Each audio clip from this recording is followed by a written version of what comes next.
নমস্কার বন্ধুরা, কবিরাজ ঘর টিএস এর পক্ষ থেকে সকলকে জানাই আন্তরিক শুভেচ্ছা অভিনন্দন।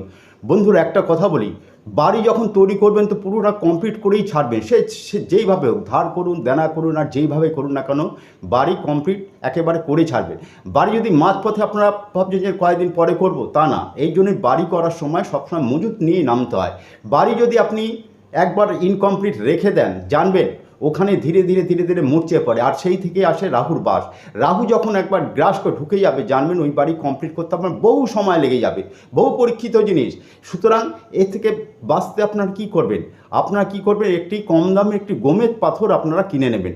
ওই গোমেদ পাথর বাড়ির জায়গার যেখানে আছে দক্ষিণ পশ্চিম কোণে সেখানে পুঁতে দিন। যদি বাড়িতে জায়গা না থাকে কি করবে, একটি মাটির পাত্র নেবেন, পাত্রের মধ্যে মাটি ভরে দেবেন, মাটি ভরে দেবেন, দিয়ে ওই গোমেদ পাথরটা ওর মধ্যে চুবিয়ে দিন, ঢুকিয়ে দিন।